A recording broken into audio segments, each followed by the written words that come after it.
So welcome. This week we're going to talk with Brandon Williamscraig. I'll get him to introduce himself in a second. Brandon is a long-time colleague of mine. He used to work on the board of Aikido Extensions. What was your title? Managing Director or Executive Director? It's something like that, wasn't it? Executive Director and then the board. Yeah, he was the one that made things happen on a day-to-day basis. He was the one who got paid and actually made things happen, whereas the rest of us sort of just turned up occasionally. So I think it's fair to say that Brandon's pretty passionate about the idea that you can take out Aikido off the mat and into the world. And I don't want to put words in his mouth, but I think it's also probably fair to say that he's not utterly convinced that Aikido as we know it, in the most part, is doing very well at achieving that goal. Hence the formulation of Aikido 2.0. And that seems like a good point to say. Brandon, tell us a little bit about yourself. Well, thank you very much first for inviting me to be part of this group and for using your time to attend. It is an honor to be with you all. I have practiced Aikido since 1990. I have a 5th Dan and a PhD in psychology and founded 3 dojos at the University of California, Berkeley, in downtown Oakland, and here in North Texas. I'm involved in teaching online classes, graduate students of psychology, literature, and religion, professional adults, families, children, and I help leaders and teams manage and deliver projects mostly. That's probably enough about me, unless there's more questions later. I'm itching to get into the material. Okay, so my initial comments, any comments on that? Would you like to add a little? Would I like to what? Would you like to add anything to what I said initially about you sort of not being overwhelmed by the success of Aikido in taking the principles off the mat? That's fair. Yeah, I'll make some concrete proposals to which people can object and which I hope people will try out to see if they make any sense and that sort of thing a bit later on. I have a written bit. I could read that. We could start off with that. Oh, wait, let's bow in first. Oh, yeah. All good.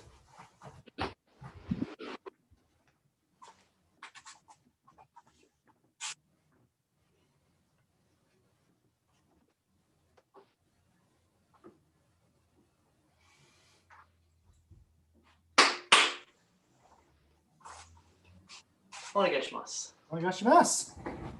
Okay, so in each session, it's going to give me a halo. In each session in my online dojo, I begin by proposing some version of 4 basic agreements. Could everyone keep their mic muted until you're chosen to speak or you choose to speak? And each time you decide to speak, can you please unmute and begin by saying your name? So I would unmute and say, hi, this is Brandon and whatever.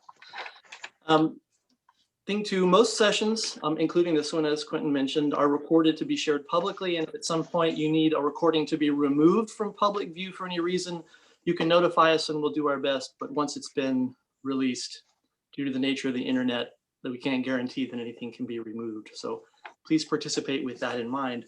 The third thing is, I'd like to ask for an agreement that everyone will take care of themselves. For instance, going off and returning in silence whenever you need to, but letting the host or the group know if there's some way in which we may support you. And the last thing and most important is everyone of every description and identity is most welcome in anything that I participate in because of rather than in spite of their differences. We will work through conflict by way of difference as though the skills involved are the building blocks of a martial art and can be learned in the company of others through repetition. And that's what I intend to do.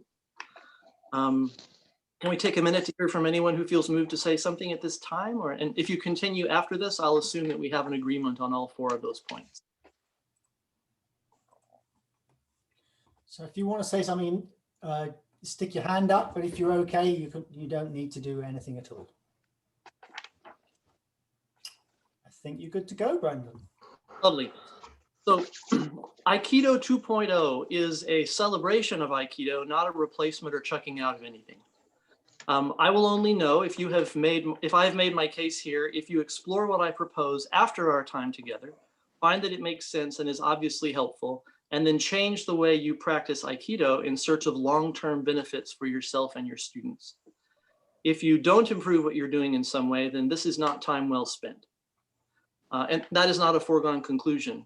Please don't take any claims at face value and doubt everything, especially your own reactions to what you hear. Investigate each idea to see if in practice it will hold the water of understanding. Please make objections in public and don't claim to have understood until you can demonstrate yourself that something works. Any questions so far? No, one comment. Even if Please. people don't find it useful, they've still learned something. Could be, but time well spent, that's up to you to decide, weighed against your other options, whether it was time well spent. And I encourage you to wonder that, even aloud, and say, I'm not sure this was, I have the following questions and doubts. That's really super helpful to me. So let's begin moving together with something familiar. And obviously you can do whatever you would like in response to this, but Quentin on the 26th offered a class in which he defined centering as creating a state where you are focused, relaxed, and grounded. And in so doing, take power away from outside concerns and negative thoughts, allowing you to fully appreciate the circumstances you are in and make appropriate decisions as to what action will serve you best in any situation. Centering. Making the formal definition slightly less formal, he asked, are you relaxed, focused, and happy with what you are doing? Sort of a reframing what he had said in a more biteable chunk. So let's continue to follow his lead as I remember it. And Quentin can give me feedback later if you would like, but will you join me? He asked, would you like to sit? Would you like to stand? And the question he asked after that was, are you comfortable? So that's your metric for deciding whether this is a good idea or not. So centering must require being comfortable for this particular exercise. I'm going to stand up. And the next thing was breathing. And then please try not to just think about it, but to do it in whatever way that means for you. As you're breathing, I would add more than you think you need. More than you think you need in, more than it felt like you had out. Notice your bits relaxing. Notice the rhythm and the slowing down. And he brought the words in: calmness, contentment, tranquility.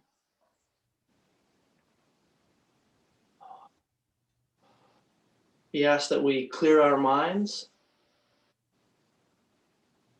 follow the breath, notice the ground under your feet and your knees, your hips, your shoulders, your hands, and how they're hanging to your side potentially, or if you're seated, they might be resting on your legs. The elbows might be hanging from the shoulder and your neck and your face, specifically your forehead, around the eyes. This is a Zoom thing that Brandon's doing. The jaw. Yeah. I'm hearing a voice that isn't mine. If you'd please mute. And after you go through and you breathe and you notice your bits relaxing, you might find that your mind opens and is ready to receive information and make the most out of the class. And I would ask that you check to see if any of the things that I have mentioned are so. Are you in touch with any of the bits of you while breathing you noticed? Did they relax? Are they changed? And is your mind more open to receiving information and making the most of the class? And if it is, how did that happen? And if it isn't, is there something that you could do that would make it more likely?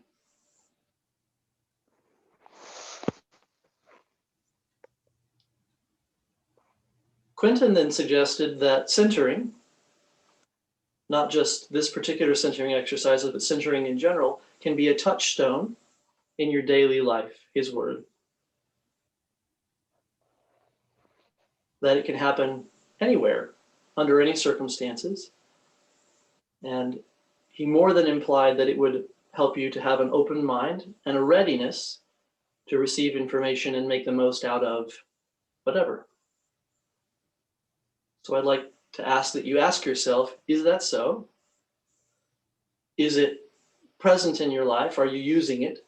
Are you doing something like this? And when do you do that? What happens? What's it like? He then went on to ask us to look at the role of teacher and suggested that the teacher is someone who shines a light so that each person can guide themselves, which is a bit of a counterpoint to how teacher is often imagined. Receptacle of wisdom, etc. And then asked, who is the student? Who is the teacher? Who is the student? How does that work?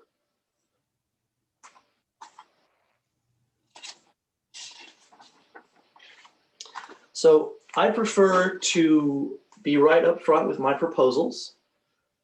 And while we're centering, I would like to ask that you consider these, hoping that we can wrangle with them out loud rather than sort of grumbling inwardly and killing opportunities for improvement by not trying them out. So proposal 1, Aikido is wonderful. I have loved the practice for my entire life. It deserves to blossom again worldwide by always becoming more itself. And in my opinion, that involves carrying on the explicit directive of the founder to develop but also move beyond dojo practice and defeating opponents, to offering the world explicit and specific conflict training that is martial, psychological, systemic, and which habituates people to work through differences non-violently by repeated experiences in person and across all forms of media. Second proposal, this is achievable by creating an Aikido 2.0, offering basic study to every age level, which integrates redirective communication with traditional Aikido curriculum to be practiced fully on the mat and off.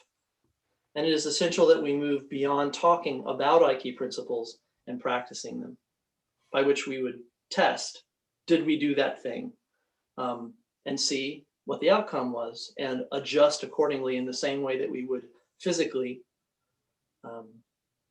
And Paul Linden is with us, who is an excellent example of not only doubting everything and testing it to see what's actually going on, but what I call attaching a dial to it and say, if I more of this, less of this, what result do I get?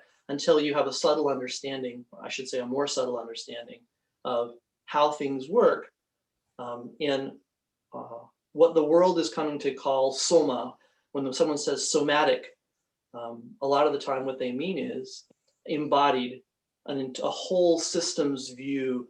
So rather than splitting into mind, brain, body, soul, spirit, somatic suggests that all of these are different ways of looking at the same dynamic and multi-level system as it's alive and happening in the moment. So I'll pull out the word somatic frequently, and I'd like for you to join me, at least for this session, in imagining that what that means is everything we associate with ourselves and our body. And then I'd like to extend that metaphor to suggest that since we extend the metaphor, the body politic, body of work, body of fill in the blank are all somatic ways of working with information and experience and making meaning in the world. So The third proposal is the ways I take this basic study and make it advanced enough to work in real time won't be part of this session directly, unless we have time and interest later, but they are the following. After Aikido 2.0, which is taking communication, redirected communication that's explicitly psychological and putting it in techniques that we're practicing on the mat. So language and movement, a somatic understanding practiced on the mat. So basic silent Aikido, if you want to call it that, and then communication and movement, and then improvisational. What I do next is I do what I call martial nonviolence, which is taking that and taking it into a theatrical improvisational environment, and then teaching facilitation so you can engage with systems. So not only do we take Aikido techniques and teach them with communication, with explicitly psychological communication involved, but then we do theater improv, and we also do facilitation, and I teach those too. So that martial nonviolence is being able to do your work yourself, engage with a partner, and participate in systems so that they shift in a nonviolent direction. The whole system I call conflict done well. And then when I take the martial nonviolence method and I apply it to a particular group based on their needs, I call that peace practices. And that was the internationally funded project that went into Montessori schools and private schools and all that sort of thing in the Bay Area, and that I did racial equity work and all that sort of thing in downtown Oakland. So Aikido 2.0, martial nonviolence, conflict done well, and then if you apply martial nonviolence to a group, I call it peace practices. And I can talk more about that later, and I invite you to go to culturesmith.com and sign up for my email list and classes, and we'll explore that with me later. And if we have questions about that, we can certainly look into them. You want to just pause, Brandon, and see if people have any comments on your proposals, comments, questions, disagreeing with it. Again, so you've got an opportunity to speak up, hold your hand up if you so wish, and unmute if you're going to say something. And exercises are coming up next, so we're going to move this right away because we're already 20 minutes into the session, give or take. Okay. Well, I think. Oh, Paul wants to say something. So unmute, Paul. In what sense are these different things proposals? Say again? What sense are these different things proposals? Are you saying I'm proposing to think this way, or what?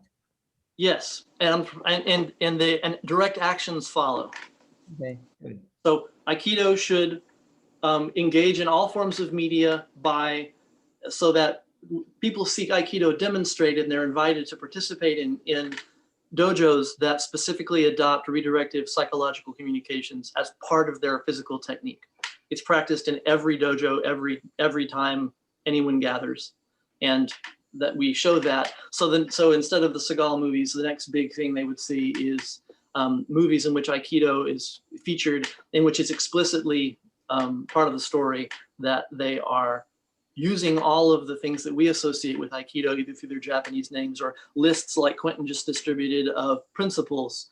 And you can see very clearly that they're being deployed as tactics, and that the greater strategy is peace, or everybody getting a shot at what they need, getting what they need and a shot at what they want, which is my definition for peace.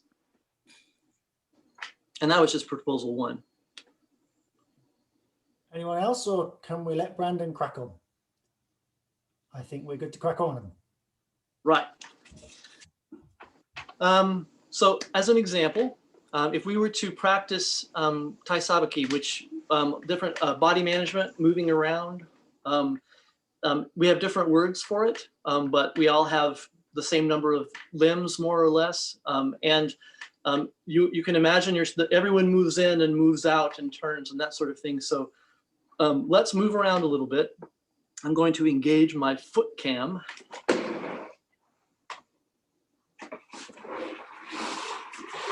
Well, if you're seeing just feet, that's Brandon. Yes. And they'll be the only feet that say Brandon Williamscraig next to them. And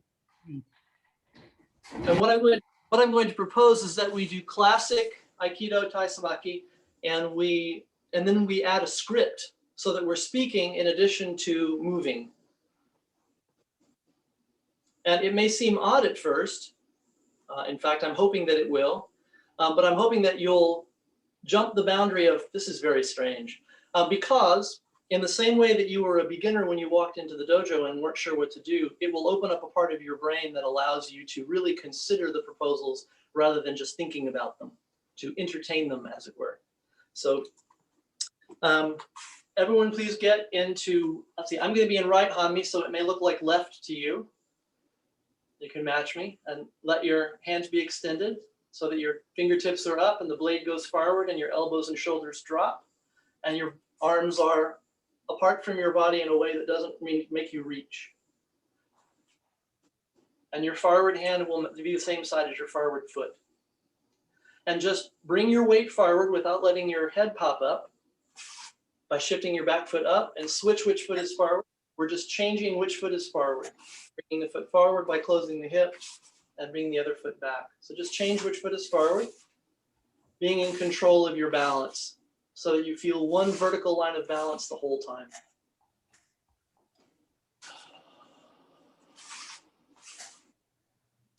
And now, as you're doing that, establish your root, ground yourself and say, I am here.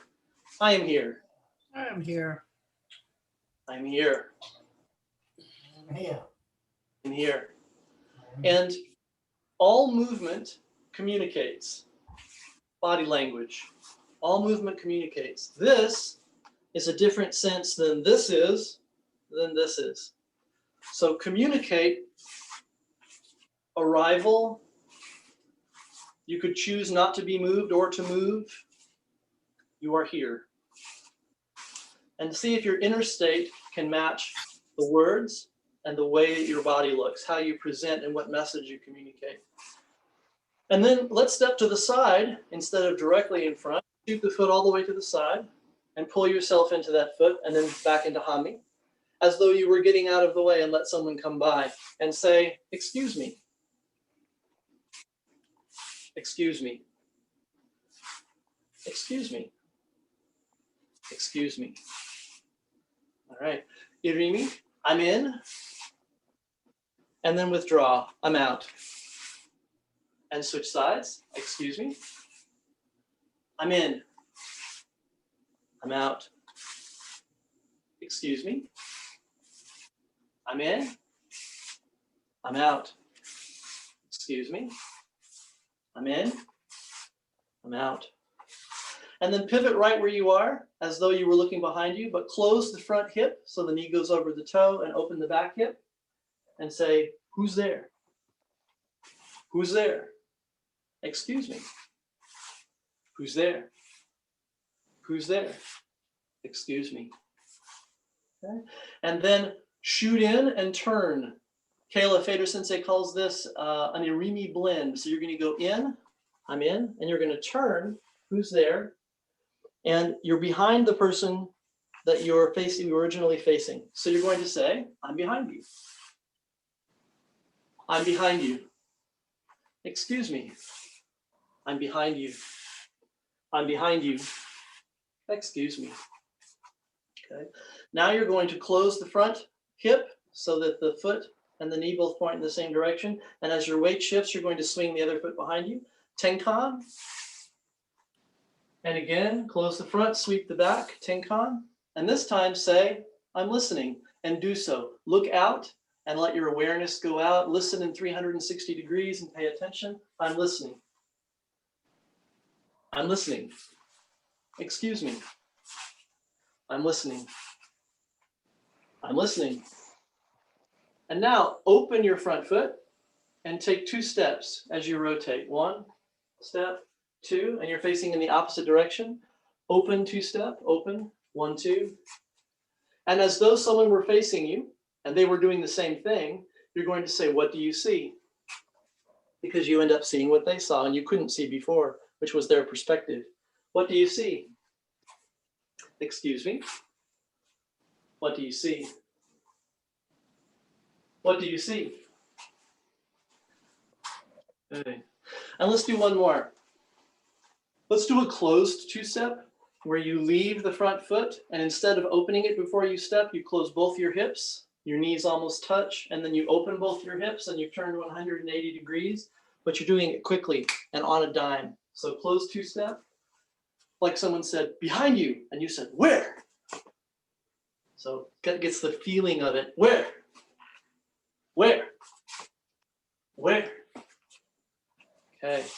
Any questions about these so far?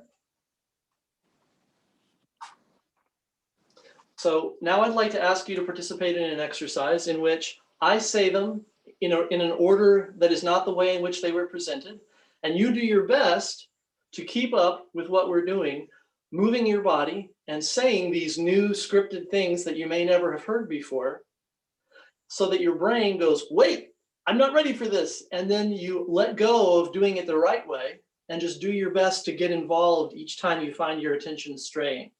So if your attention wanders to, wait, I didn't get that right, bring it back as fast as you can to just doing what we're doing and trying to find yourself in the flow of what we're doing. So humming, breathing, centering. I am here. I am here. Who's there? Who's there? I'm in. I'm out. I'm behind you. I'm listening. What do you see? I'm in. Who's there? Excuse me. I'm in. Who's there? What do you see? Excuse me. I'm behind you. Who's there? Okay. Is anybody totally confused and in need of support of some kind?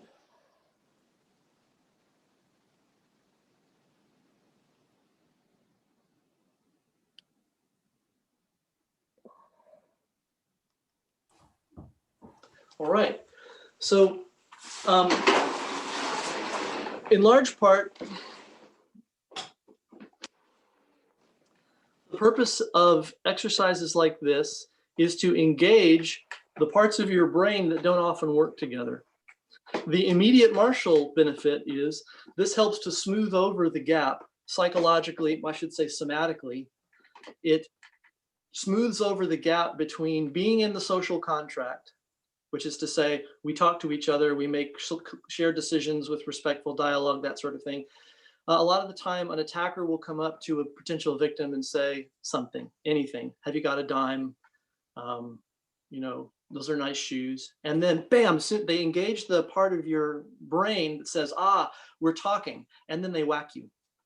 And if you're accustomed to working so that all conflict is all conflict, your body doesn't turn off when your language center goes on, and your language center doesn't turn off when your body goes on. But you may have found, if you've ever been suddenly come on, even not necessarily, it could have been an accident or something, you find it's difficult to speak. And there's clenching and there's holding of breath and things like that. And one of the ways to smooth that over is to speak and move in conflict over and over and over again, so that your mind generates options no less quickly than your body does from years of Aikido practice. So that I would like to suggest that as we practice, it should be clear what the martial benefit of it is, and it should be clear what the psychological connection of that is, and not only that they are related, but which parts you would use in which circumstances. So I am not suggesting that you would use physical Aikido all the time if someone is not physically attacking you, that you would literally move your body around or grab them or whatever, but that as metaphor, as imagination, the structures that we suggest in Aikido, especially the theoretical structures, transfer very well across domains. And that is what Quentin is suggesting too, if I may put words in your mouth, by putting out a list of what in older days would have been referred to as the virtues, as ways of living a life that you're proud of, that work well for you, that fit well into society. And how do you do that? And the proposals that people have offered through the ages are, you pay attention to the following thing, and they list the following things that you should pay attention to. And if those things, you can check them off, then you're probably doing what you can do to be moral, upright, honestly engage in relationship, things like that. So if we look at our practice somatically, the movement that we do communicates something. And that's where martial nonviolence originally came from, is that my first career was in the professional theater. I grew up at the Dallas Theater Center and went on national theater tours and things like that. And what I noticed for my Aikido students is that they were not communicating clearly through their bodies with their partner. The technique required for them to blend with their partner, and they were yanking on their partner, like, come on, come on, come on. And come on, come on, come on is a different exercise than, hey, shall we head this direction? Which is what the more subtle connected to center movement feels like when you're on the mat. And so I would say, well, why don't you pretend that you are fill in the blank? And I would give them scripts, and I would suggest to them that they were in fact actors, and I was a director for the moment. And what I'm wanting the audience to see is, I'm wanting them to understand this movement. I'm wanting to understand what you're communicating, and your character doesn't yank people around. They wait, they accompany, they touch gently instead of grabbing. And even though your character is under a lot of stress, that is not how your character reacts. So fake it, and then make it more and more believable until anyone watching you, including your own internal viewer and your partner, is totally believable. And the question becomes, what pairs well? What are you communicating with your particular tactical choice? And does it serve a particular strategy, or are you just randomly trying not to get whacked all the time? Is ukemi because I'm going over there to then turn around and do a thing? Or is ukemi, oh, thank God I survived that, at least I'm standing up again, which is a different way of doing it, of being in the ukemi. Questions so far? Comments? Yes, I've got one. Please. So you said that pairing the words with the body was a good thing to practice. What was your evidence for that? Where did you come up with this? What where did you start? Yeah. Well, I started teaching communication in Aikido somewhere in the vicinity of 99, 2000. And it was entirely about speaking directly to mechanical problems with Aikido techniques. So, and the reason I continued it is there was a difficulty. My Munetsuki Kotegaeshi doesn't work, followed by my saying, oh, well, how about if you say the words with your body and with your mouth? They're going to punch, and they'll say, me first. And they're going to try to hit you because you've done something that's, out of sequence. They don't agree with what order, whose turn it was. And your response is going to be, come here. And you're going to yank on them. And then go back and with your body and with your mouth, instead say, let's go together. And they'd go, let's go together. I mean, oh, I heard it from your mouth, but I didn't see let's go together from your body. It wasn't believable. So go back and do it again. And so I did the same thing I do with my acting, my singing and dancing students. I did exactly the same thing as saying, I'm sorry, that didn't work. Go back and do it again. And it's the same thing. If I were okay and they yanked on my hand, I would stop because I'm not being moved by you. You're not moving me. And it's not that I'm trying to be mean. It's that I would like for them to know that they weren't in fact moving me. And when they do, by gosh, I'm all for the moving. And it's exactly the same thing, and is just as easily measured if I were to say to you, Quentin, that sweater and that shirt, they just don't go together. And you were to say, oh, well, I'll go change them. And you immediately went and changed it. I'd be like, yay, it worked. And if you looked at me and said, keep your fashion advice to yourself, I would think, ooh, wow, that didn't work, because the objective is to get you to change your clothes. And I didn't. So you see what I'm saying? It's not nicely illustrated. So my second question is, and you said, well, you can't be doing movement all over the place when you're having a bit of an argument with your boss or something, swirling around the room and moving from excuse me to I'm in and I'm out. That's not really going to work for you. But when you're having those conversations, are you kind of mentally thinking, I'm in now, and oh, excuse me, and that sort of thing? Is that what you're doing? So you because you've rehearsed them together, you've got that sort of mental picture that goes with it, with the work. Yes. Yeah, this is from someone else. They asked me if I had seen the Sherlock Holmes movie with Robert Downey Jr. in which there is a slowing down of the action. And the fantasy of that movie is that he's plotting in advance what will happen and arriving at where he wants to be with his blow, and he's accurately predicting the future. And that's, I can only imagine that being literally true in the most ideal of circumstances. But I vector, I do what I tell my students is imagine the energy. I do mean imagine as energy. That means a lot of things to a lot of people, but just imagine it as a physics problem. And this goes in a predictable direction. And it's going to probably continue in that direction. The likelihood is high. If I say, I absolutely will not do what you're telling me, that is communicating a particular directional energy. And unless I successfully redirect it, you will continue not doing what I'm asking for.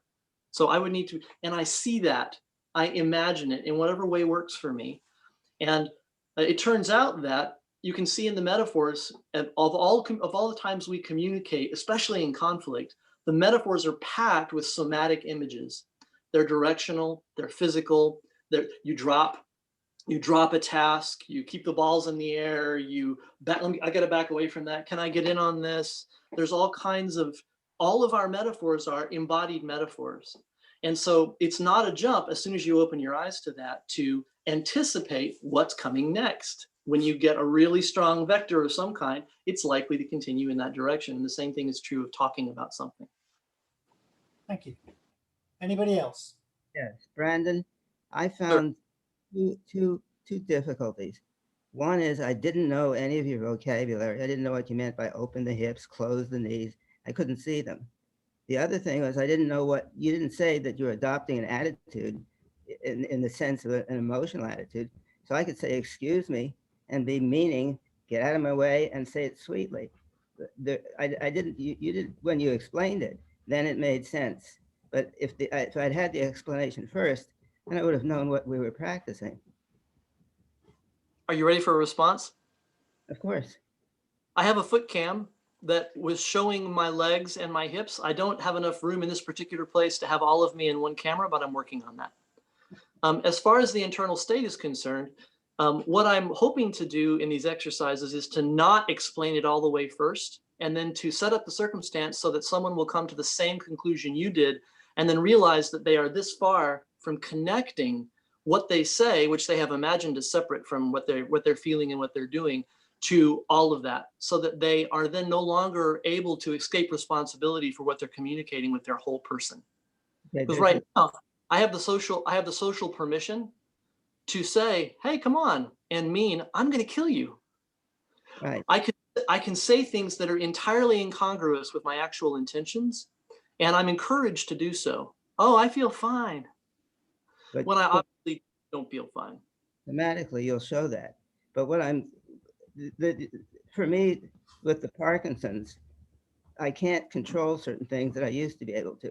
The other thing you were assuming was stand up, move this foot here, put this foot there, and you're not giving a chance for a translation to a different movement set for those who need it. But more to the point, when I first started, at one point I said, oh, Bob didn't say that the mind was connected to the body. I didn't know that they were supposed to transfer when he did those exercises. The person looked at me and said, how could you not know that? I said, I could not know that. Yes, I find that, and this may be just me projecting my dilemmas on my students, but I find that the more I explain frequently, the less they understand, and not the, especially since I'm the talking guy who's supposed to be putting all of the words into the techniques. I find that I explain and go deeply into examples so much that I provide insufficient somatic experience of what's being proposed. And if someone else discovers what you just said, it changes the way they understand it rather than my explaining it to them. But I flip a coin based on what I think the individual person or group needs, and either go in the direction of outlining absolutely everything in the way that I know Paul Linden likes, which it really works well for a lot of people, and just saying energy and letting them go and do a thing and then go, energy, what the heck does that mean? And then they have a better base for getting what the metaphor means than if I had told them what I mean by it. My take on it is you're a genius in a certain area, and that area is what you're teaching to. And that's the opposite of what my area was. So I don't need details. I just need to be told, this is what I mean to accomplish. By these movements, I mean to what you said at the end. By these movements, I'm joining the words to the body and the movement. I didn't know that was what you're doing. Thank you. It may seem stupid, and it is, but then you're the area, geniuses can't teach areas for people that are not geniuses. Suffice to say, there are many different approaches, and the whole point of these sessions is to introduce people to lots of different ways of thinking about it and see what works for them and pull in what they want. So we have got a few geniuses on this board at the moment. Let this particular one carry on, Brandon. Well, and let me also say, just to be transparent about it, that I've studied with Paul. I traveled to his dojo and stayed there for a while.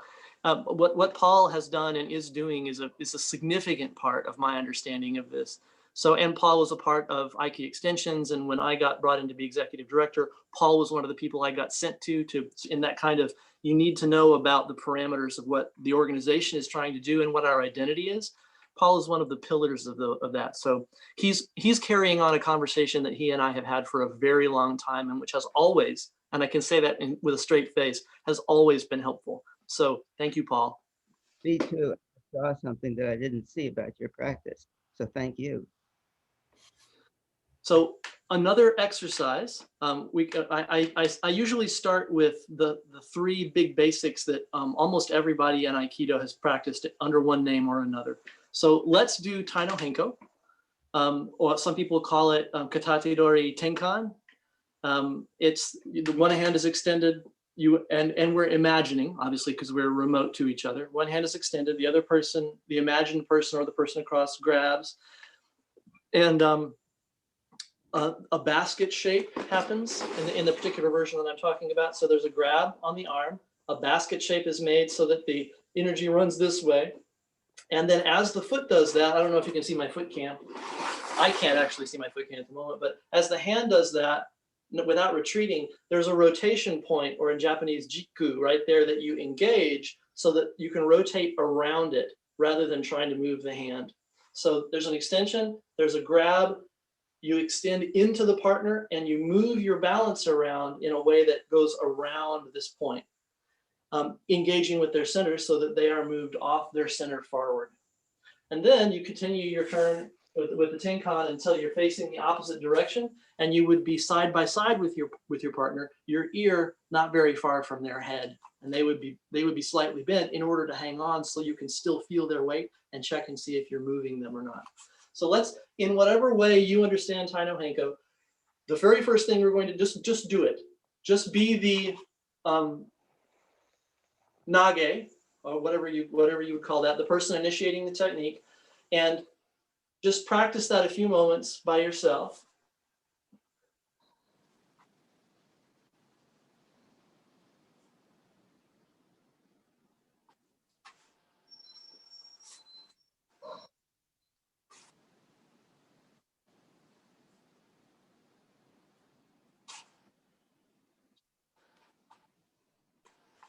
Okay.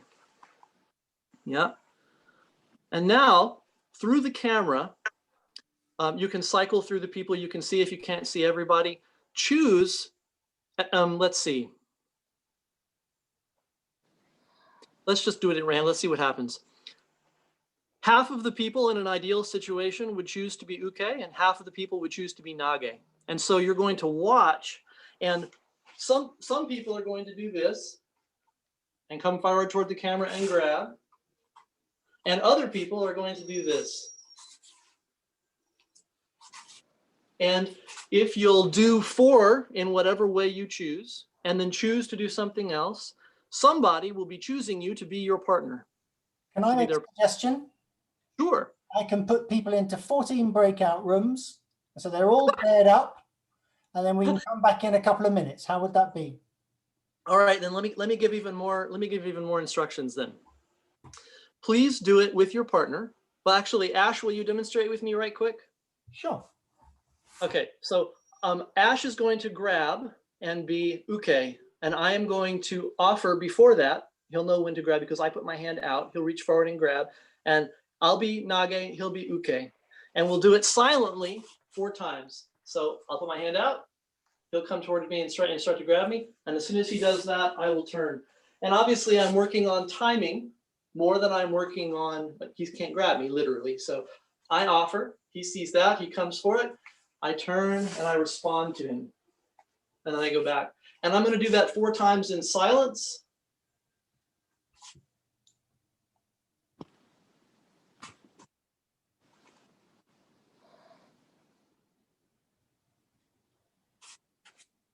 And then we're going to switch, and he's going to do it 4 times in silence. And then after he's done it 4 times in silence, we're going to add language. And the job is that the person who is grabbing will say, it's your fault. No, let's see. Let's do, you are wrong. You are wrong. So Ash is going to say you're wrong, and I'm going to respond with I'm listening. You're wrong. I'm listening. You're wrong. Listening. And I'm going to give Ash the feedback that it's very difficult to actually see his body with the golden gate behind him. And he might help because he flashes in and out like a Marvel character. And so I can't really see when he's going. So the voice actually helped me to know when to go. But you can give your partner feedback, do 4 each silently, and then do 4 each triggering on each other saying you are wrong and I'm listening. So in total, everyone will get a chance to do everything 4 times silently and 4 times aloud. And you can just keep repeating that until Quentin brings us back. Okay. So whoever I'm paired with, we'll go through it. And when we're done, we'll give them 10 more seconds and I'll pull everybody back. That sounds when you get the signal, just come straight back if you would, please. And Paul, you're connecting your language, your body movement, and your mind or your psychological state. Okay. Thank you. Sort out the breakout rooms. How do I get round this one? Steve's blind, Brandon. Say again. Brandon's blind, Steve's blind, and Vitali's in a wheelchair, as is Molly. It might not be a problem for them, so.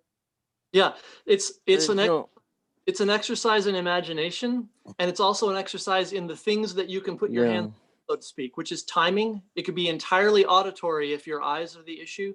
It can be entirely imagined if the movement is difficult to do. It's also possible, as Molly will tell you, yay, Molly, that you can move your body in a way that's not exactly what you're seeing, but in a way that informs your ability to respond under these circumstances.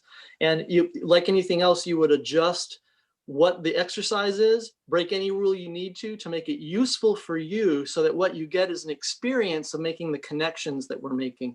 And then you can come and teach us what the group is the source of wisdom in this case. There we go, guys. I'm going to set you off to rooms.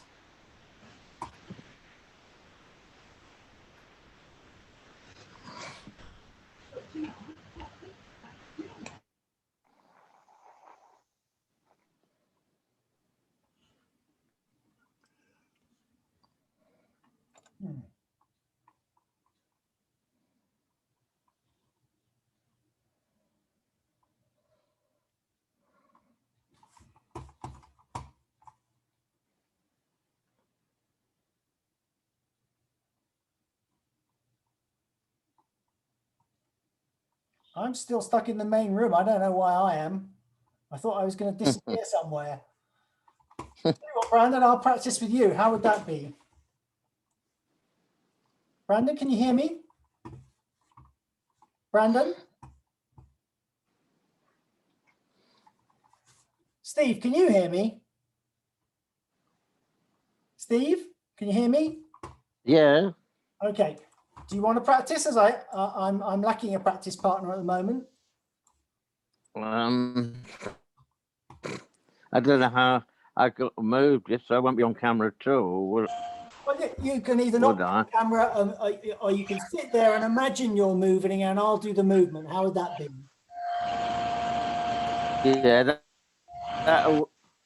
that'll work, but it. Oh gosh. May I make a suggestion? Yeah. Steve, if you'll be in control of starting things and stopping things and tell us when you're ready, and the movements that you're making should be geared to whatever is helpful and useful for you. So you guide us and set us up in whatever way will be helpful to you.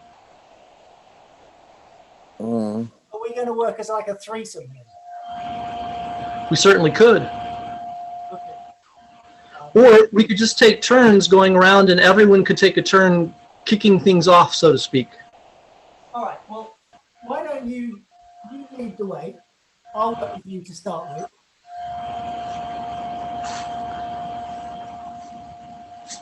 Let's see.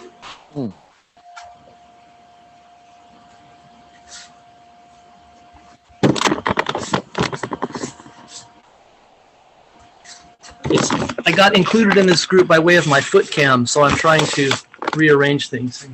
I can see you. So if you walk around, I'll grab and so you roll. All right. So, Steve, if you would put your hand up as though you were creating space between yourself and somebody else, as though you were telling them this is the limit of where you may come. This is my personal space. Oh. Extend a hand, and then when Quentin says you're wrong, your job is to turn the wrist out, and the fingertips will point back toward you as though you were pointing to the side for someone to head off in that direction. And you'll respond with, I'm listening. How does that sound? It's not easy to deal with it mentally. I understand approximately, but it's just not. It's not working for me at all at the moment. If it were only an auditory exercise and your only job was to respond to the words you are wrong with the words I'm listening, would that be satisfactory for the moment? No, I think I'd have to really work it from scratch anyway, from a different way of dealing with it. This online, I've not found a solution yet to solve that. Brandon, No, it looks. I'm just going to suggest we abandon the experiment with us and we pull people back from the room because I think you can see people coming back, so they've obviously had a chance to try it. Is that okay? So you're going to put us back in the rooms again? I'm going to bring people back from the rooms to the main session. Shall we try one thing before you do that? Of course, yeah. Right. So I'd like to say you were wrong, and I'm going to come toward my camera. We are wrong. that whoever's ready, turn in whatever way they can, even in their chair as they are sitting, moving their body back and forth. As long as you're moving from your core, and you're going to move the hand that you've extended into the air. You're going to move it as though you were indicating it's time to go toward the side that your belly is facing. So here I come. You're wrong. I'm listening. Fergus, come on. And one more time on the other side. You're wrong. Yep. And would someone else take a turn saying you're wrong, and I'll take a turn with everyone else saying I'm listening. Okay, so I'll say you're wrong. Yep. I'll come. Breathe. You're wrong. I'm listening. You're wrong. I'm listening. All right. Got a couple of repetitions anyway.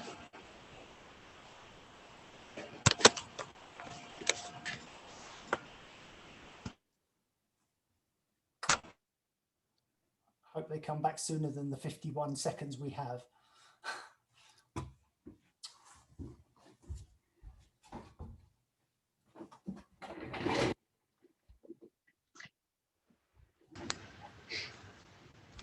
But your direction about my clothing clearly worked, Brandon. Good boy, Fergie.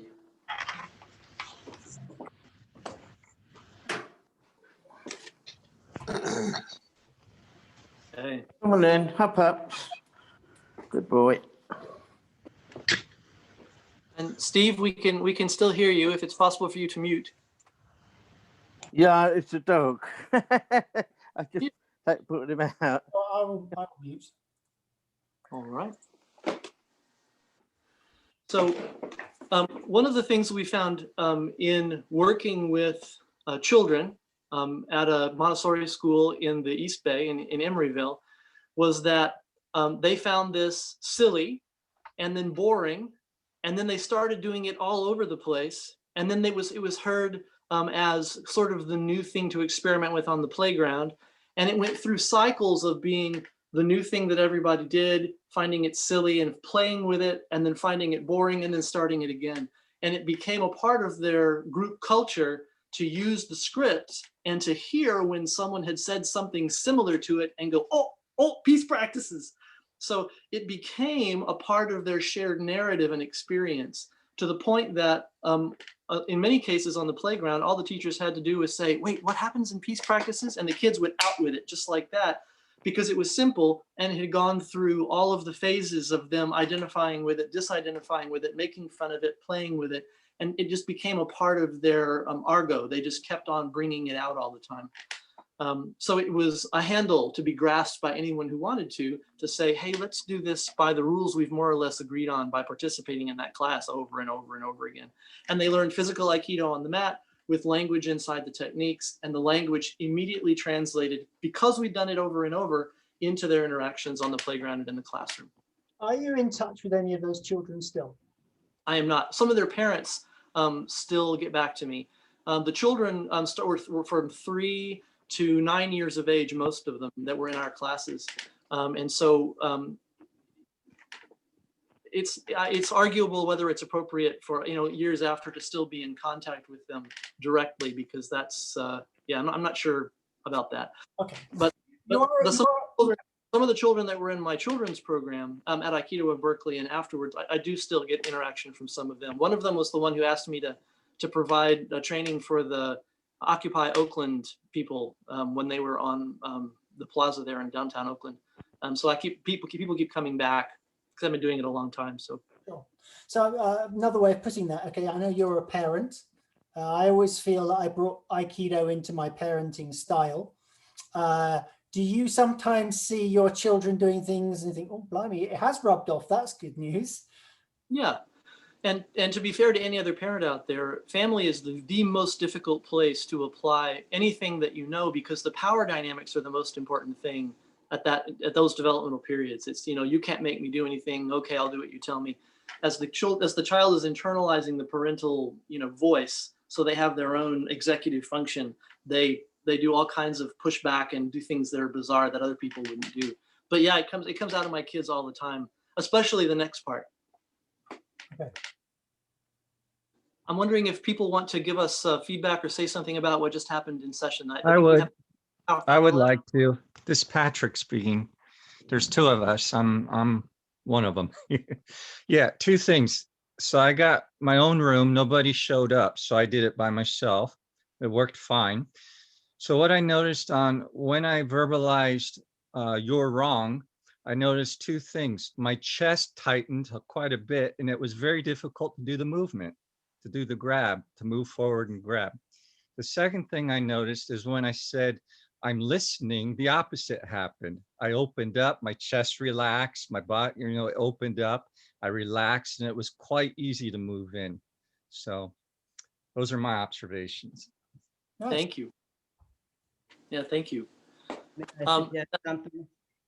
Those reactions are reasonable given the feeling that he put into them. If he said, I'm listening with the thought that when I hear you, I'll know where you are and I'll kill you, the words and the movement would have been very different. Yes. That's one of the main reasons for introducing acting as such into the process. Not to suggest that people would become professional actors, but if you want to become a conflict professional, you have to be aware of how you come across. You have to be aware of the way you're presenting, what your costume suggests, what your face looks like, and how people would interpret it. It's one of the reasons that acting as such is one of the most essential skills in actually taking anything you learned somewhere else and into a professional, real-time situation. Is that even a violinist has to act in the appropriate way to be received as a professional violinist, and that's across the board. It's just usually not made explicit. Yeah. So what you're saying is there has to be congruence between kind of the emotion, the words, and the bodily action. Is you communicate things differently, and it can serve a particular end to say one thing and mean another and have that come across. I can tell you I feel fine, knowing full well that I sound like I don't feel fine, and I hope that you pick that up, because I can't actually tell you out loud how I feel, but I can communicate it with my body in a way that allows you to understand me without having, so I don't have to say the thing I can't get to come out my mouth. And that happens in conflict all the time, and it happens in physical conflict even more frequently, is that people's tells become immediately available. I don't really want to be doing this macho thing. Please, please offer to buy me a beer so I don't have to get beat down. And you can say, you want a beer? And they're like, oh, thank God, yes, sure, let's have a beer. And they can let go of whatever it is. Because constantly we tell people what we really mean by what we do. But it's even more powerful if we actually say it as well. Absolutely, because you communicate on every possible level. Okay. Take us to the next level. Did I see, with Finn, were you raising a hand? I thought I noticed a hand there. Yes, I found it really interesting. I was also practicing by myself and found myself sort of blending with myself. So the phrases became joined as you would join in that activity. But I just wondered, in conversation and when we're speaking, we can't speak at the same time and without conflict. So how do you avoid conflict in speech? I was thinking, I'm coming to this from a musical point of view where you can harmonize and people can music together, but we can't speak together without raising a conflict. Yeah, well, when that question comes up, the exercises I use when we're doing martial nonviolence is, I pretend it's an acting exercise for improv, which is what I do all the time. And there are 1,000 different ways in which you can interact with someone. You can interrupt them. You can wait until there's complete silence before speaking. You can, I had a friend who had a mannerism of humming before, when he really wanted to say something, he would go until he had the chance to come in. And that's how he let everybody know, I'm coming in. And there's all kinds of ways that you can do that. The question is just which tactic, which of those things, imagined as a tactic, advances the strategy you're trying to pursue. Does it, if the desire is to connect with somebody, you choose a different thing, as Paul Linden would say, than if you're desiring to dominate them. That's a specific kind of power over connection. So the thing that you do reveals what you want. And if what you do and what you want don't match, it would be an interesting exercise to examine that and or have someone else, the audience, the third party, say, the message that I get is a very different one than what's coming out your mouth. And then you might want to give yourself permission to experiment with other ways of doing it, of interrupting people, of waiting until there's complete silence, of trying to come in right on the moment that they end, in the same way that we experiment with timing on the Aikido mat. Am I early? Do I go right at the moment? Or am I dragging a little bit? Do I come in after was the obvious moment to do that?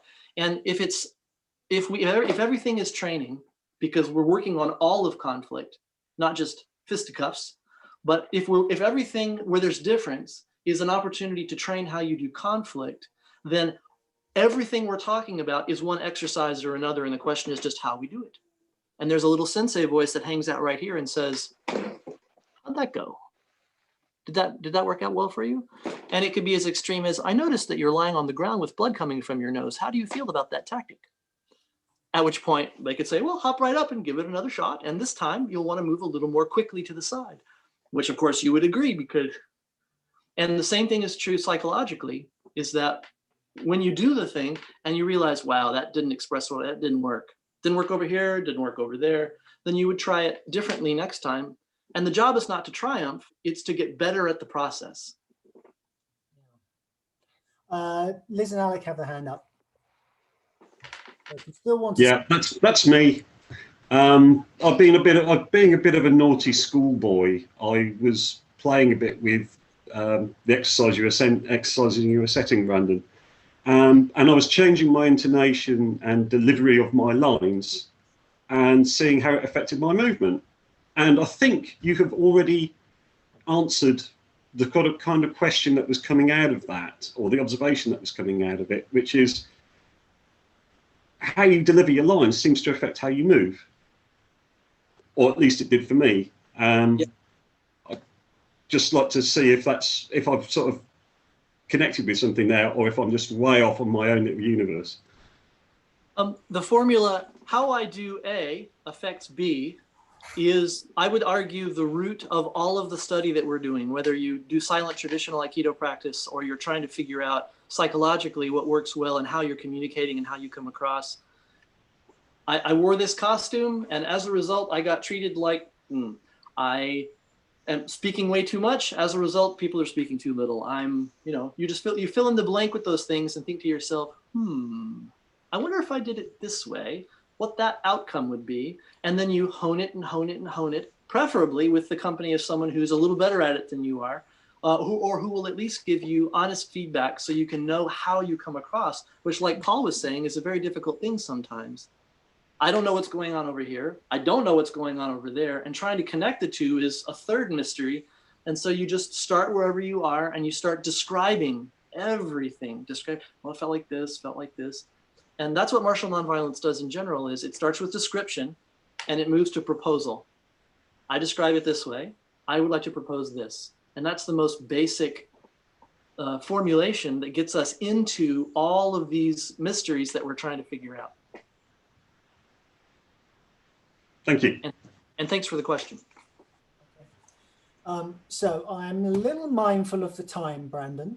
So we have to finish, but somewhere between now and past we want to. So if you want to leave some space for people to ask questions, or just so you know. I do. Yeah. Would everyone like? Well, I mentioned the exercise with Munetsuki Kotegaishi, and the person who does the punching says me first, because I've been a mediator for many, many years, and a lot of the arguments in mediations can be reduced to the same kind of archetypal formulas. And a lot of the time it has to do with just needing to tell the person that they're wrong, and once that's happened, we're done. Another one of the basics is it's your fault, which is suggesting that you bear responsibility for, you're not just wrong, but you bear responsibility for doing a thing, carrying it forward, whatever. There's fault involved. And the third classic structure is that the order was off. It was my turn, not your turn. It's their turn, not their turn. And as long as you have the chance of saying that the other person is wrong, whose fault it is, where the responsibility lies, and what sequence things can happen, those three, and there are several more, but those three are basic to most arguments, and they come up at some point. So the three basic exercises are Taino Henko, and doing you're wrong, I'm listening. Munetsuki Kotegaishi, me first, followed by let's go together, as the hand gets taken away off the center, and the bodies go together in a circle. And then Shomanuchi Iriminage, which is a classic, I hit you in the head or in the face sort of thing. And that person says, it's your fault. And the other person responds, tell me more, as their body continues to go sort of in the trajectory it was originally intending before the loop over and the fall. So even if it's just a micro continuation, there's almost always a continuation of the movement in order to perform the drop. Have you written down, have you scripted what you would like people to say to the various moves that you just described? So actually, is that down on a bit of paper that you might share with the group, so that if they want to carry this on in their own practice, they've got something to do? It's on paper, it's on the website, it's on video. It's these three basic ones are the ones that I share with everybody when I make the pitch for Aikido 2.0. Cool. Okay. Yeah. And you can search for peace practices on YouTube and conflict done well. And my last name, Williamscraig. I just did a seminar for a group in Brazil that was an international online seminar, and all this stuff is in there too. And there's a really accessible walking around the room exercise in which you check in with your various bits. That is great. And in my opinion, it works really well in helping people to understand Tai Sabaki and how to make that work. This will be someone just commented, this will be a YouTube video. So there's all kinds of options along those lines. And last plug, you can always sign into my class and say, can we work on that tonight? And I'd be happy to go back and review that with anybody. And we could do another standing up exercise. We could either do Shomanuchi Iriminage or Munetsuki Kotegaishi. I could take some more questions. But I do want a few minutes at the end so we can have just some open space at some point. So there'll be some silence in which something can come up. And then we have time, we actually have time to bow out and have a moment after that to not just sign off, bye, and gone, so that we have a slightly more dojo feel about the experience. So what do people want to do? So hands up if you would like to do some more movement, or whether you would like to sort of 1, 2. Okay, 3. I'm going to say the votes against that. It seems to be that we move to conclusions, questions, queries. Okay. Seems to be appropriate. Okay, so the floor is yours, guys and girls. Everyone that go and they're going before, thank you so much for coming, Patrick, and anyone who has to go at this time. Thank you so much for being here, and I look forward to connecting with you again another time. So what are the traditional, so when you discuss this with the Aikido community, how's it met generally? I already do that. I know you do. How does it go? No, that's the response. That's the response. Oh, we already do that. And I say, oh, excellent. Please tell me how. And in general, they describe talking about the concepts as sort of a preliminary to class, or as sort of a little Dharma talk. They talk about the ideas either at the bar, before class, or after class. And I have to repeat, oh, no, I mean, do you include psychologically savvy communication in the technique, so there's not a break between we're talking and I'm punching you in the face? Do you? And the answer is always no. So that's the answer to your question, is that they either say we're already doing that, or they say don't be ridiculous. That's not Aikido. And I say, oh, okay. And I say, so do you mind if we try that out? Do you mind? And in general, people are not well prepared, no matter what they think they're prepared to do. In the same way they weren't prepared to deal with physical conflict before they spent some time on the mat, they are not prepared to do tactically advisable things in conversation, while being attacked in conversation, in order to get to a non-violent outcome, one that's not power over somebody else. I find it very interesting, because you've got the emotional level, the verbal level, the physical level, and they can be mixed and matched. Yep. And you can do 1 at a time, 2 at a time, or 3 at a time. That's a brilliant way of presenting it. Thank you. You can also add weapons. You can also do all kinds of stuff. That's not the one I had in mind, but sure. And it's just like anything else. It's like, if you can do randori while I'm throwing foam balls at you, it's a much more interesting randori, and you'll know that you're more functional if you can do it with one person who will do nothing but grab your shoulders. Here, have more people. Here, have them be talking. Here, have people who are non-combatants that you're not allowed to throw down. You know, there's all kinds of things. And a basic Aikido is taught around the world in a way that is absolutely lovely. But let's go ahead and acknowledge that it's basic. Yeah, I totally support the idea that people don't teach Aikido really with the bigger project in mind generally. How can we use this in everyday life? And that's a cultural choice. Yeah, it's a culture. And as soon as the culture shifts and we say, so I've actually had people come back. I've had 2 different people come back to me and say, what have you been telling my students? And I said, I'm sorry, who are your students? Have we met? And their response is, they're asking me, why aren't we doing that stuff that he's doing? And I say, if you're expecting an apology from me, I apologize. You will not be getting one. Why aren't you doing that stuff? Why aren't you doing it? And then, what do you mean, why aren't I saying? Because you have all of these principles, Imasubi and, Takemusu, and all of these massive metaphorical, poetic, and you're not touching them. You're not talking about them. You're not doing what the founder did. And, it helps if I outrank them, but some of the times I don't. And, I want to know, why are you not doing that? The founder did. Why aren't you?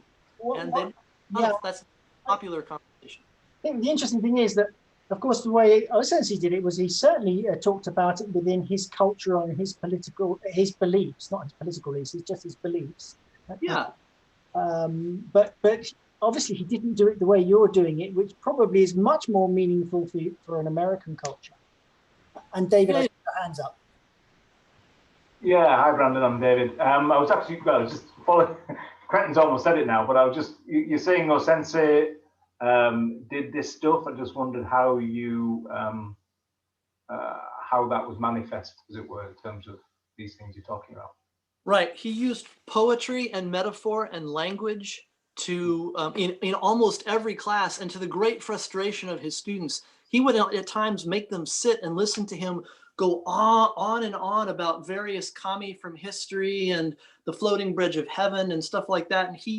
And he would come out with doka that are purposefully obscure and appropriate to his culture, so that it was absolutely essential to think about that at the same time that you're moving.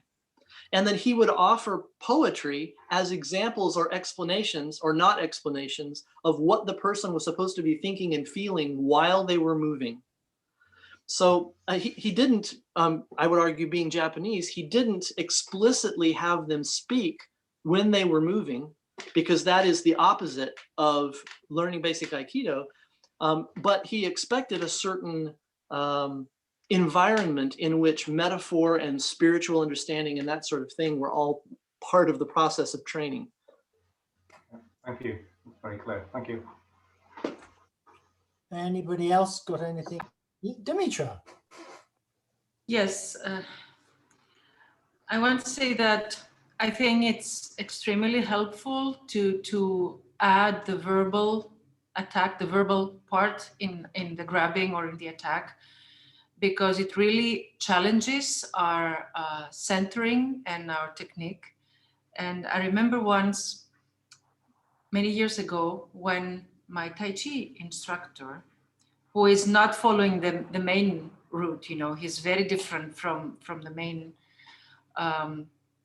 current, we would say, he would do something similar, like encompass a really verbal attack, sometimes an insult, on purpose, together with a grabbing or with a punching. And to our surprise, we noticed that the first thing beyond the technique is, are you able to keep your center if somebody enters your space and insults you intentionally? The first thing you notice is you lose your center. Not even thinking about practicing a technique. The first thing you practice is keep your center, and then you can think about what kind of technique you're going to do. So it's very important that we embody these things. We understand with the body how difficult it is to practice Aikido in daily life, or when there is a real attack. Because dojo is a very protected environment when you know that nobody's really attacking you. And it's so much easier to keep your center and to do the technique properly when you are in a safe space like this. So I find this very, very useful. Thank you. Thank you so much. I had a drill instructor, a Marine Corps drill instructor and karate sensei, tell me, we've been doing this forever. We really attack, and the Aikido, this is part of an Aikido is not a real martial art conversation that is endlessly going on. And I said, but you do. And it's lovely. There's a great benefit to actually being hit by people who will stop. Really important that you feel what it's like to be hit in the face and in the body by someone who will stop when you say stop. Super important that the first time not be when it's a stranger. But the problem with drill instruction in the Marine Corps, and one of the dilemmas, and the problem with abusive, I would argue, martial arts teachers, is that the whole thing that happens ends up being abusive. Instead of helpful and sharpening the sword, it ends up dulling the sword, when the whole experience is one in which it happens in fear, and you don't know that you're protected and safe when it happens, and you can't actually tell the person to stop and know that they will. So we habituate, we do the things later that we've done over and over now. So for the abusive martial arts instructor or the drill sergeant, they break down a part of the person that allows them to keep their center so that those people can control me and those people can't. And the difference between that sort of soldiery approach and a warrior approach is that nobody has permission to have complete control over me. It's my responsibility to make good decisions under pressure when the stakes are very high. And I can only learn that by being given a protected environment that I am then able to leave to go and get direct experience. And that transition between the two is something you have to work. And that's what this does. Right. Have you tried letting people come up with their own scripts? Absolutely. In the same way that people come up with their own techniques, and that's where we're headed with the metaphor of takemusu, is that you give somebody, and this is a response to Paul as well, you give somebody an absolutely clear script. Always say this every time, don't vary from it. So they can hate it, get bored, think it's funny, and it drops down in them in a different way. And then they move it around and they say things that are sort of in the vicinity of that. The vector is the same, but the spin on it is different. And then in the 3 levels of the 3-part learning model, we do a basic or kihon, we do a moving connected one that's kino nagari, and then we do what I call kimasubi, which is bringing everything together, tying it like a knot so that everything happens in the now. And that they might speak, they may not speak, they actually try to hit you, and uke is not your friend. So they go from being totally in your court and helping you out to being neutral to being not friendly. And you do that whole thing every time you do, ideally every time you do an exercise. Okay. Linda. Hi there, thank you so much.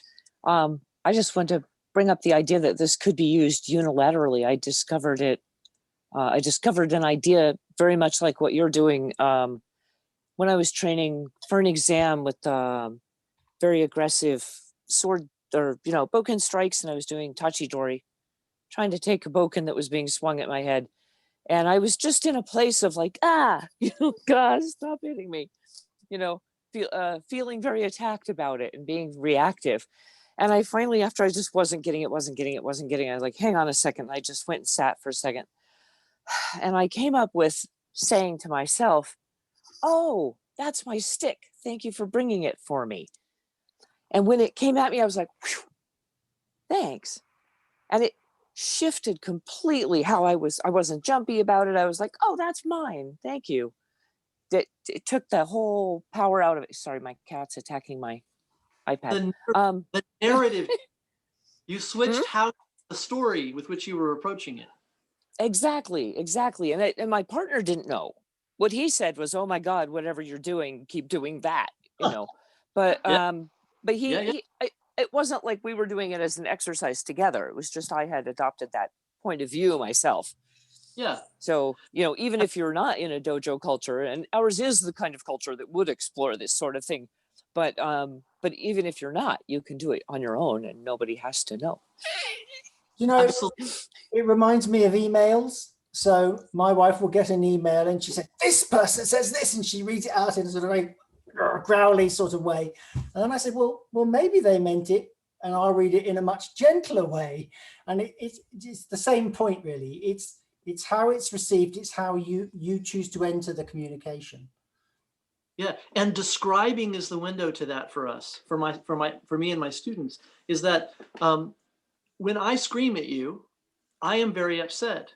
It is entirely your decision whether you would like to also be upset. And so I will, and this may seem very basic, but the pull of someone else's psychic state is extremely strong. And if I say this person to myself, this person is extremely upset, rather than what an asshole, it's a completely different deal. They're very upset.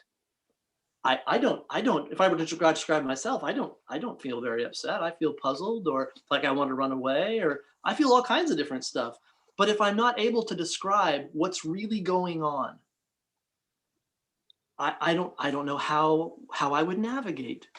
Yeah. I have to admit that I'm at sea before I can start looking around for landmarks. Very good. Any more?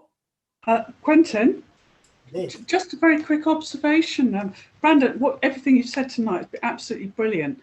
I found myself thinking, I think sometimes my brain sort of goes off in a slightly tangential way, but Alec is a big fan of watching rugby matches. And often I think the New Zealanders are playing or something, they'll get up there and they'll do the haka. And I love watching the haka. And when you were talking about combining the movement with what you're saying and things at the time, I was struck by the haka. It looks like a kata that is put together to potentially deal with conflict, isn't it? But it includes an awful lot of vocalization in tandem with the movement. And I never even thought about that, before the things that you were saying tonight. I don't know, do you have any comments on the haka as a traditional form of exercise like this? Absolutely. Is that we have various rituals that are somatic, that involve all of our mind, body, spirit, soul, and you can expand it, music, rhythm, understanding of the other people. There's all kinds of ways that we engage with our environment. And they all communicate something about who we are and what we're doing and where we are. And my question is, what do I want to communicate so that I, as an observer, understand it, and so that a literal observer over there understands it? And if I would like that person to not come into my personal space, one of the choices I have to do is with my voice and my body to give them an idea of where my boundary is, right? Stop right there. This is a much clearer message than stop right there. And stop right there is a very different thing. And the haka is, it's on. This is battle. This is not a game. And it's also to say, but this is a very ritualized, formalized, it is not in fact a battle. It is a metaphorical battle. Please acknowledge that what we're doing here is not literally trying to kill each other. And that's part of what humanity's rituals around warfare have been before the industrial era, when humans were imagined as things, as cogs in a military machine that could be destroyed and replaced. Warriors have all kinds of, this is not really the ultimate, you have to kill everybody sort of deal. We can walk away from this. It can be bounded by time. We wear special uniforms. We don't kill civilians. There's all kinds of rules by which we try to remain as civilized as we can, even under the worst possible decision-making circumstances. And the haka is one of those rituals, because some of the rugby matches are outright hooliganism. Yes. And same thing of ice hockey, for instance, is that there's not that understanding that we're all just people. They're clobbering each other, and not in a way that's at all sportsmanlike, and they're throwing the rules aside, and that's how they move the ball forward, so to speak. And there's a considerable amount of that in business, and unfortunately in the recent presidential understanding from the United States. And the sort of all that matters is, did I win? And how I win is I kick your ass. And that's that's the way it works. And unless you're ready for that, I'm going to roll over. That's not civilization. That's a good place. Yeah. And with the haka, thank you very much, Brandon. So with the haka, the strong feeling always comes across for me is because it's so coordinated. If you take one of them on, you're taking all of them on, and they're making that very clear. Yes. Oh, yes. And then they're starting and they're stopping. We can stop. We can start. We are all together. We're extremely fierce. Now let's play ball. Thank you so much. Brilliant. Thank you. Yes, let me add my thanks from the group to you, Brandon, for sharing. Much appreciated. And I hope it expanded people's thoughts and views a little bit. And maybe it's something you can take and bring into your practice. And next week, we've got a bit of a UK legend who I'm interviewing, Terry Ezra. Paul Linden was really blown away with him when he met him. He is a bit special on the mat, and he'll have a real story to tell. The week after that, we've got a friend of mine who did Aikido up to about black belt, who professionally she writes books on communication, the art of communication. She writes brilliantly. She communicates brilliantly. It's based on neuro-linguistic programming. When I attended a course by her, I thought, this is Aikido. It's Aikido in relationships. I think you're going to love that when that happens. Okay, guys. So Can we have 1 second to bow out? we can do that. Yes.